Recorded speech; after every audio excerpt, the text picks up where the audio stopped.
नमस्कार मित्रों, कैसे हैं आप सब लोग। आशा करती हूँ अच्छे होंगे। तो आज मैं जिस कथा को आपको सुनाने जा रही हूँ वो है हरितालिका के ऊपर। हरितालिका 30 व्रत की पौराणिक कथा है। पढ़ने व सुनने वालों की हर मनोकामना पूरी होती है। सनातन परंपराओं में विश्वास रखते हुए व्रत धारण करने वाली समस्त माता बहनों को हरितालिका की बहुत बहुत हार्दिक शुभकामनाएं और बधाई। भाद्रपद माह के शुक्ल पक्ष तृतीया तिथि हरितालिका तीज का व्रत किया जाता है और इस बार यह शुभ तिथि 18 सितंबर को है। इस दिन विधि विधान के साथ भगवान शिव और माता पार्वती की पूजा अर्चना करते हैं और हरितालिका तीज व्रत की कथा सुनते व पढ़ते हैं। आइए जानते हैं हरितालिका तीज व्रत कथा के बारे में। 18 सितंबर दिन सोमवार को हरितालिका तीज का व्रत किया जाता है। यह इस दिन में आया है। यह पर्व हर वर्ष भाद्रपद माह के शुक्ल पक्ष तृतीया तिथि को मनाते हैं। इस व्रत को रखने से भगवान शिव का आशीर्वाद प्राप्त होता है और जीवन में सभी कष्ट दूर होते हैं। हरितालिका तीज का पर्व भगवान शिव और माता पार्वती के अटूट रिश्तों को ध्यान में रखकर किया जाता है। इस दिन महिलाएं 16 श्रृंगार करके पूजा अर्चना करती हैं और अखंड सौभाग्य का आशीर्वाद प्राप्त करती हैं। साथ ही फिर हरितालिका तीज की कथा सुनती हैं। हरितालिका तीज कथा सुनने व पढ़ने मात्र से भगवान शिव और माता पार्वती का आशीर्वाद प्राप्त होता है और सुख शांति और समृद्धि में वृद्धि होती है। यह कथा बहुत ही पवित्र मानी जाती है, इसलिए इस दिन हरितालिका तीज की कथा अवश्य सुननी व पढ़नी चाहिए। सनातन धर्म से संबंधित सुंदर एवं रोचक जानकारियों के लिए मेरे चैनल को सब्सक्राइब जरूर करें। हरितालिका तीज की कथा। जिनके दिव्य केशों पर आग के फूलों की माला शोभा देती है और जिन भगवान शंकर के मस्तक पर चंद्र और गले में मुंडों की माला पड़ी हुई है, जो माता पार्वती दिव्य वस्त्रों से साथ तथा भगवान शंकर दिगंबर वेश धारण किए हैं, उन दोनों भवानी शंकर को नमस्कार करता हूँ या करती हूँ। पर्वत के सुंदर शिखर पर माता पार्वती जी ने महादेव जी से पूछा, हे महेश्वर, मुझसे आप वह गुप्त से गुप्त बातें बताइए जो सभी के लिए सर्व और सम्मान और सुख प्रदान करने वाली हूँ। हे नाथ, यदि आप मुझसे प्रसन्न हैं तो आप मुझे दर्शन दें। हे जगन्नाथ, आप आदि मध्य और अंत रहित हैं। आपकी माया का कोई पार नहीं है। आपको मैंने किस भांति से पाया है, आपको मैंने किस भांति प्राप्त किया है, कौन सी व्रत तप दान के पुण्य फल से आप मुझको वर रूप में मिले हो। महादेव जी बोले, हे देवी, मैं आपके सामने उस व्रत के बारे में कहता हूँ जो परम गुप्त है। जैसे तारागणों में चंद्रमा, ग्रहों में सूर्य, वर्णों में ब्राह्मण, देवताओं में गंगा, पुराणों में महाभारत, वेदों में साम और इंद्रियों में मन श्रेष्ठ है, वैसे ही पुराण और वेद में सब में इसका वर्णन आया है, जिसके प्रभाव से तुमने मेरा आधा आसन प्राप्त किया हुआ है। हे प्रिय, उसी का मैं तुमसे वर्णन करता हूँ, सुनो।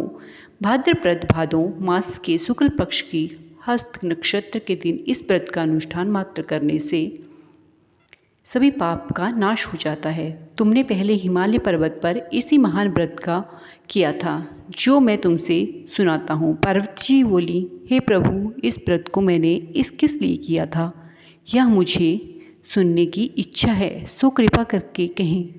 शंकर जी, आर्यव्रत में हिमालय नामक एक महान पर्वत है, जहाँ अनेक प्रकार की भूमि अनेक प्रकार के वृक्षों से सुशोभित है,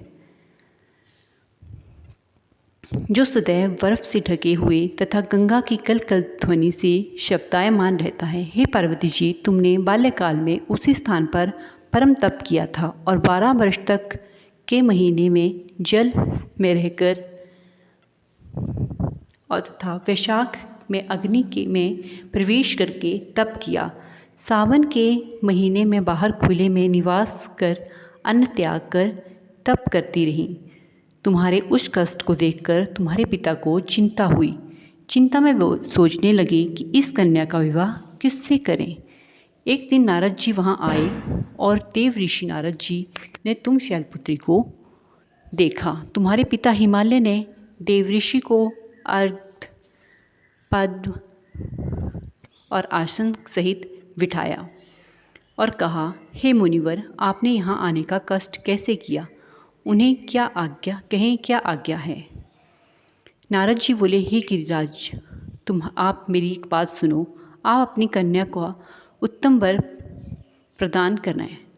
ब्रह्मा, इंद्र, शिव आदि देवताओं में विष्णु भगवान के समान कोई भी उत्तम नहीं है, इसलिए मेरे मत से आप अपनी कन्या का विवाह विष्णु भगवान जी से ही करें। हिमालय बोले, यदि भगवान वासुदेव स्वयं कन्या को ग्रहण करना चाहते हैं तो इस कार्य के लिए आपका और इसी कार्य के लिए आपका आगमन हुआ है, तो मैं अवश्य ही अपनी कन्या का विवाह उन्हीं से करूँगा। हिमालय का आश्वासन सुनते ही देव ऋषि नारद जी आकाश में अंतर्ध्यान हो गए और भगवान विष्णु के पास पहुँचे।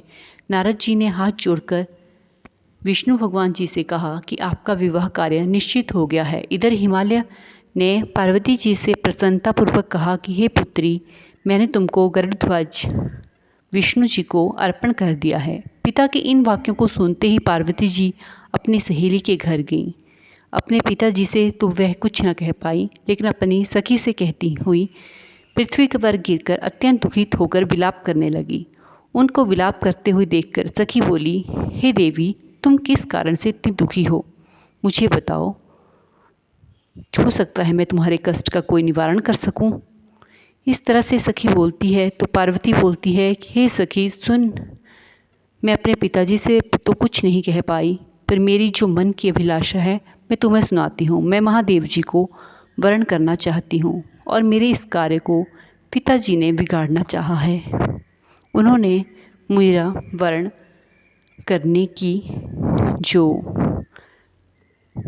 आज्ञा है वह नारद जी से प्राप्त कर विष्णु भगवान जी से करने का वचन दे दिया है, इसलिए मैं निस्संदेह शरीर का त्याग करूंगी। पार्वती के इन वचनों को सुनकर सखी ने कहा, हे देवी, तुम ऐसे किसी वन में चले जाओ जहाँ पर तुम्हारे पिताजी को जिस वन का पता ना हो, या तुम वहाँ पे उन्हें ना मिलो खोजने पर।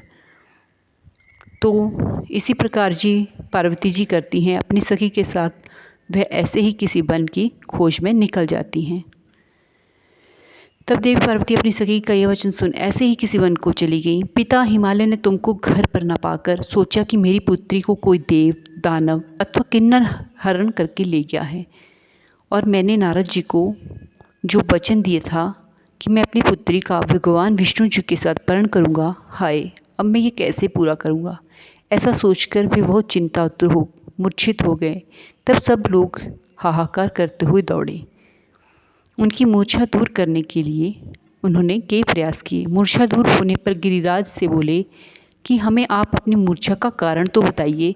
हिमालय बोले, मेरे दुख का कारण यह है कि मेरी रत्न रूपी कन्या को कोई हरण करके ले गया है, या किसी सांप ने उसे काट लिया है, या किसी सिंह ने मार डाला, वह न जाने कहाँ चली गई, उसे किसी राक्षस ने मार डाला। इस प्रकार के संदेह मन में लेकर गिरिराज जी बहुत दुखी हो गए और ऐसे कांपने लगे कि जैसे तीव्र वायु चलने पर कोई वृक्ष कांपता है, कोई वृक्ष थरथर हवा में झूलता है।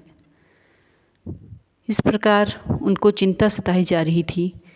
तत्पश्चात हे पार्वती, तुम्हें गिरिराज साथियों सहित घने जंगल में ढूंढने निकले। तुम भी सखी के साथ भयानक जंगल में घूमती हुई वन में एक नदी के तट पर एक गुफा में पहुंची। उस गुफा में तुम अपनी सखी के साथ प्रवेश कर गई, जहां तुम अन्न जल का त्याग करके बालू का लिंग बनाकर मेरी आराधना करती रही। उस समय भाद्रपद मास की हस्त नक्षत्र युक्त तृतीया के दिन तुमने मेरा विधि विधान से पूजन किया था तथा रात्रि को गीत गायन करते हुए जागरण किया। तुम्हारे उस महाव्रत का प्रभाव से मेरा आसन डोलने लगा। मैं उसी स्थान पर आ गया जहाँ तुम सखी के साथ दोनों थीं। मैंने आकर तुमसे कहा, हे ब्राह्मणे, मैं तुमसे प्रसन्न हूँ। फिर मैंने आपसे वरदान मांगने को कहा।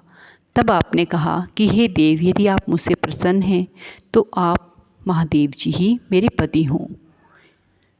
तब मैं तथास्तु कहकर ऐसा कहकर कैलाश पर्वत पर चला गया। तुमने प्रभात होते ही मेरी उस बालू की प्रतिमा को नदी में विसर्जित कर दिया। हे शुभे, तुमने वहाँ अपनी सखी सहित व्रत का पारायण किया। इतने में तुम्हारे पिता हिमवान भी तुम्हें ढूंढते ढूंढते उसी घने वन में आ पहुँचे। उस समय उन्होंने नदी के तट पर 2 कन्याओं को देखा तो ये तुम्हारे पास आ गए और तुम्हें हृदय से लगाकर विलाप करने लगे, रोने लगे और बोले, बेटी तुम इस सिंह विहाग्र आदि युक्त घने जंगल में क्यों चली आई? तुमने कहा, हे पिता, मैंने पहले ही अपना शरीर शंकर जी को समर्पित कर दिया था, लेकिन आपने नारद जी को कुछ और ही बोल दिया, इसलिए मैं महल से चली आई। ऐसा सुनकर हिमवान ने तुमसे कहा कि हे मेरी पुत्री, मैं तुम्हारी इच्छा के विरुद्ध यह कार्य नहीं करूँगा। तब वे तुम्हें लेकर घर आए और तुम्हारा विवाह मेरे साथ कर दिया। हे प्रिय, उसी व्रत के प्रभाव से तुमको मेरा अर्धासन प्राप्त हुआ है। इस व्रत के राज को मैंने अभी तक किसी के सम्मुख वर्णन नहीं किया था। हे देवी, अब मैं तुम्हें बताता हूँ कि इस व्रत का नाम यह क्यों पड़ा। तुमको सखी हरण करके ले गई थी, इसलिए इस व्रत का नाम हरतालिका पड़ा। पार्वती बोली, हे स्वामी, आपने इस व्रत के राज को तो बता दिया कि इसका नाम कैसे पड़ा था, लेकिन मुझे इसकी विधि और फल भी बताइए। इसके करने से किस फल की प्राप्ति होती है? तब भगवान शंकर जी बोले, सौभाग्य की इच्छा रखने वाली सभी महिलाएं इस व्रत को पूरे विधि विधान से के साथ कर सकती हैं।